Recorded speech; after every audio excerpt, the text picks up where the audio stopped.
Hey everybody, we've got a great video for you today because this is the cheapest new Tesla you can buy, the base model Model 3, and I think that this is the Tesla you should absolutely purchase. And today I've got a buddy helping me with this review. Hey Tommy, thanks for having me again. This is Sofyan Bey from Redline Reviews. He's one of the leading automotive experts in this industry. Well, thanks Tommy. And I happen to know that Sofyan doesn't like base models. He calls them base boys. I do. Yeah. You know me so well, Tommy, I do. So in this video, I'm going to try to convince him that the base model Model 3 is the one to buy, and we're going to do a buddy review to find out if it's any good. So Sofyan, what's the sticker price on this car? So this car, it has like the wheel options, the 19-inch wheels is $43,380 with destination. So it's got one option, like you said, the silver wheels, but apart from that, it's the standard range, rear wheel drive, it's the cheap color, white. Yep. It's got the standard interior, it's got no options whatsoever.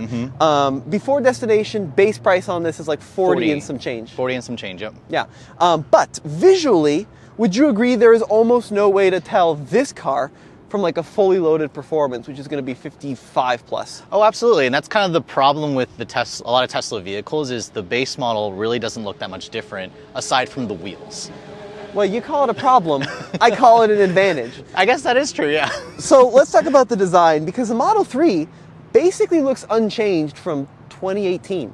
Yep, I was one of the first that had like a Model 3 Performance when it first came out like 5 years ago. Can't believe 5 years ago. Yeah. And aside from just like the headlight, I don't see any differences with the front end.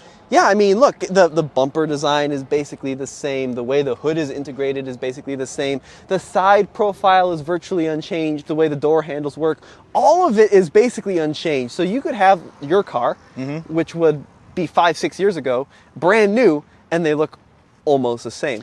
Yeah, I mean, like you said, it's kind of a good thing that they look very similar, although there are small changes. Like I did notice they added they got rid of the chrome. There's like blacked out pieces here, around here. I don't particularly like these wheels as well. I think that the silver finish kind of makes them look like base model wheels, to be honest. I actually would prefer the 18s with that cub cap that comes off because it actually looks better underneath it. Now, one thing I do like, as you mentioned, completely de-chrome this car. Yep. And with the white, you've got like the black window trim, the black door handles, and you get kind of this cool stormtrooper look. Thank you, my friend. I forgot the word stormtrooper. No, I totally agree with that. And I mean, this is kind of the trend. People don't really like chrome. They would prefer, blacked out pieces. But you know what? For a base car, I am surprised that it still has that glass roof, Tommy. What's crazy about this, right, is so $40,000, and then you get $3,750 back from the government in your taxes. Right, just half because the batteries are made in China. Yes. So not the full $7,500 federal, just $3,750. But that wouldn't put this at like, if you got the base model without the fancy wheels, you'd be looking at like 38 grand. Yeah. 37 grand. Which is a steal. Which is a steal. Because like the average new car transaction price is 50 grand. So this is kind of a steal for a car that goes 272 miles of range and does 0 to 60 in 5.8 seconds. Yeah, 100%. And I think you're going to find it a steal even when we step on the inside. All right, so when you hear the word base model, you're expecting this thing to have roll-up windows, no power locks, no power anything, but it's actually pretty well equipped in here. Yeah, I am genuinely surprised, Tommy, because like base models, like you said, usually come very decontented. And it seems like Tesla didn't decide to do that. We still have the same 15-inch screen. This is the free interior, and we have this really nice wood grain, actually, going across the interior. Although I don't love this piece here, but yeah, it looks identical to the performance that you guys have. Yeah, so we just bought a Tesla Model 3, brand new. It was like $53,000 and some change when we bought it. And this $40,000 car has literally the exact same interior. Yes. I mean, down to like, the steering wheel feels the same. The screen, 15.5 inches, exactly the same. Dual wireless chargers. I mean, that's a lot of stuff in this car for 40 grand. Yeah, it is kind of crazy to see that. And it makes you wonder, why should you even get the faster version? Because unless you really want the speed, you're getting the same interior. But let's compare this to something like an ID4 or, an Ioniq 5, right? Like a base model of those is going to be right around 40 grand as well. Ioniq's a little bit more expensive. Yeah. But look at the things you get. So you get 2 heated seats, heated steering wheel, dual zone automatic climate control. You get navigation. From a streaming standpoint, no Sirius XM, but you get Bluetooth capability. You've got Spotify integration, Apple Music integration. I mean, this is a lot of stuff for 40K. It really is, and you know, Tesla's a soft. They primarily do software and electric tech, and it really shows. I mean, their latest software I think works really great. Look, I mean, just look how fast and snappy it is. I'm still mad it doesn't have CarPlay or Android Auto, but I guess Tesla's like, we don't need it because our software is so damn good. And then we also have like all the cameras. All the cameras are also standard for this car. Yeah, you got standard cameras. You've got Sentry mode, right? Which is like the mindful thing that looks over you when your car is parked, make sure no one's messing with it. Just the amount of integration you get for the price point here is not only good compared to like a Model 3 Performance, but even I think any new EV on the market. Pretty incredible. Yeah, I mean, there's a reason why Tesla sells so many of these, and even when you guys go for the base trim, like you still get the fancy stereo system as well, the glass roof. I mean, it is kind of shocking, actually. I was expecting them to decontent the base trim more, because this is my first time sitting in a base trim. But really, if you didn't tell me this was a base trim, I would have to drive it to figure out that it's not the fastest model. Well, let's see what it drives like. So for those of you wondering, I actually rented this car from Hertz. You can see I got the little Tesla key in the little pouch. And how much was it, Tommy? It was $99.78 for cheap, the day. actually, yeah. Yep, for the whole day. And, you know, they had a lot of Teslas that you could rent. Super convenient. It was dropped off to me full, 98% charge. It's clean. It's in really nice shape. And it's actually, you know, let's look at the... let's go ahead and look at how many miles are on this car. 5,000 miles. Okay. So it's definitely been driven, because this is a 2023, but yeah, I mean, for a rental car, I'm surprised it's relatively clean and it doesn't smell like a rental car in here. Yeah, they've done a really nice job. And look, I mean, the software is up to date. We do have autopilot. I don't believe we have full self-driving. And we'll let Ian get buckled back there. Yeah, the full self-driving for 15 grand, I think, is a total ripoff. Yeah. So some options on this car. Let's talk about what you can pay for. So you've got 3 basic trim levels. You've got the standard range rear-wheel drive. You've got the long range all-wheel drive. And then you've got the performance trim, which is also all-wheel drive. And then what are some of the options that you can get on top of that? So your options are basically the exterior colors. I think the white's the only free color. And then there's the interior. You can do the black, which is free, or the white for $1,000. The wheels are $1,500, and then there's the enhanced autopilot for $6 grand, which is crazy expensive, and then 15 grand for the full self-driving. Or you can pay monthly as well. There's like the subscription process. Right. So, you know, let's talk about the things that you should probably get. If you want a color other than white, which I personally would get, I'd probably pay a little bit more for like the red or the blue. Yep. I probably would pay extra for the white interior. You would? Okay, I would too, actually. I mean, the black is nice. It's going to stay clean, right? It's going to be pretty easy to maintain, but it's a little bit, you know, just not as exciting as the white. But apart from that, we're going to find out, should you pay extra for the long range or the performance? Now, the range you mentioned, about 270.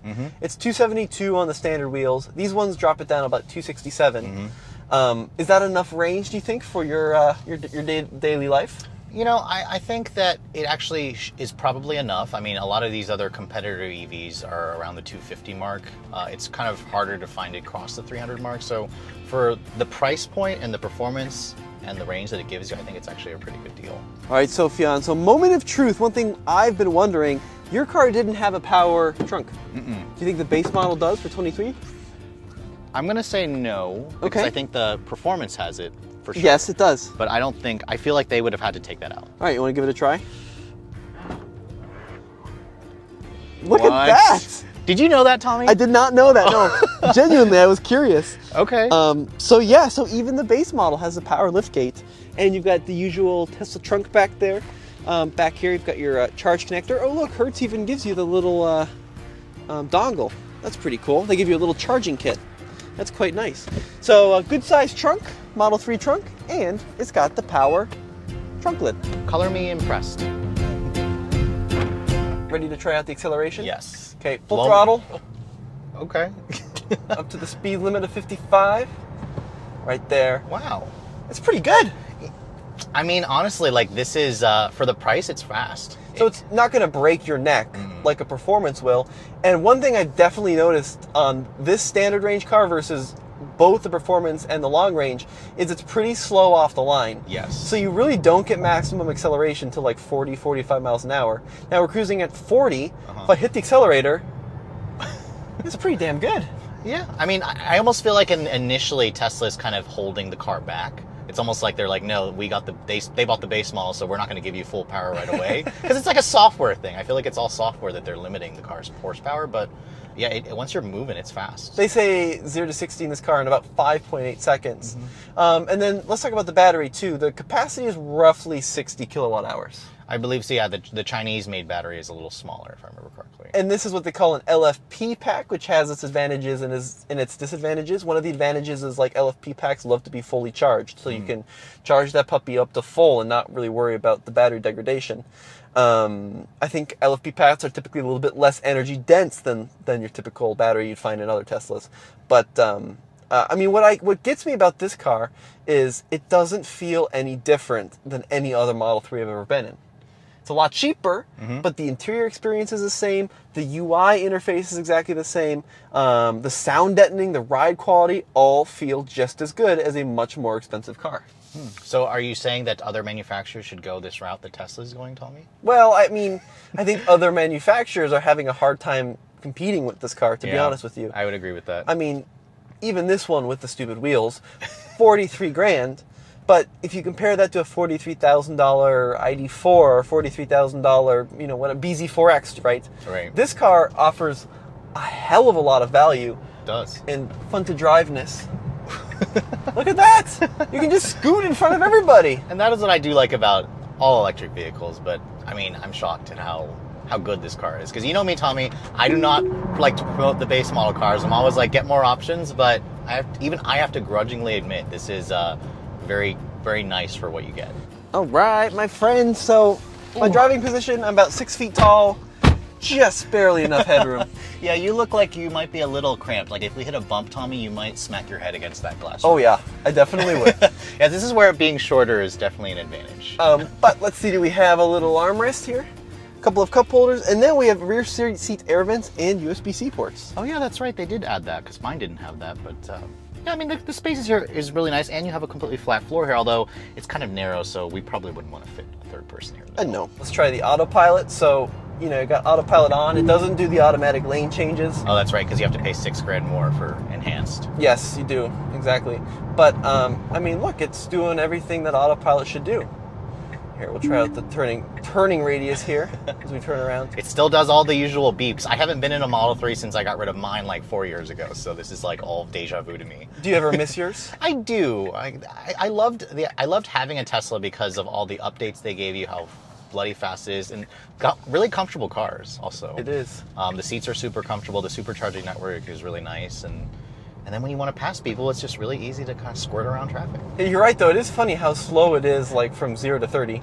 But once you hit like 40, it takes off pretty well. Yeah. So what do you think, Sofian? Should folks go out there and get the base boy, or should they pay a lot more and get the expensive one? You know, if you don't need the all-wheel drive grip, I have to admit, the base Model 3 makes a lot of sense. I mean, unless you really want the extra range, because I think the highest range Model 3 was 330 miles or something like that. Something like that, yeah. Which is a really impressive amount of range. But I've always found in my experience with Teslas is that number is a little optimistic.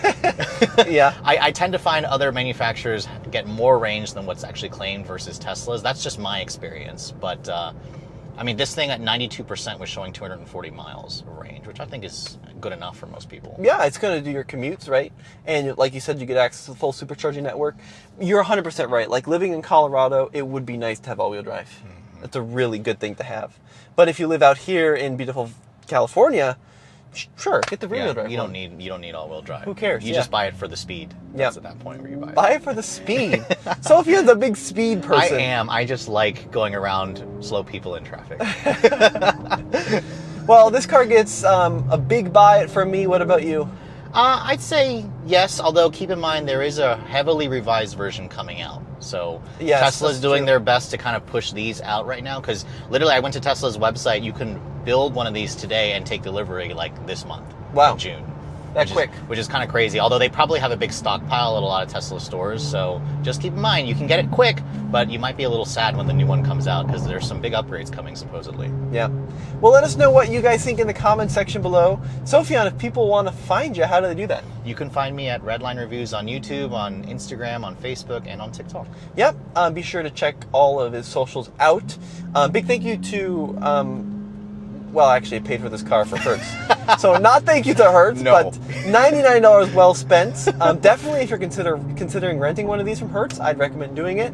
The only thing is you have to deliver it back to them with 70% or more. I was about to ask that. Okay. So I think I'm good, but I may have to jump by a supercharger on my way back to the airport to drop it off. Okay. But guys, let us know what you think. And as always, we'll see you on the next video.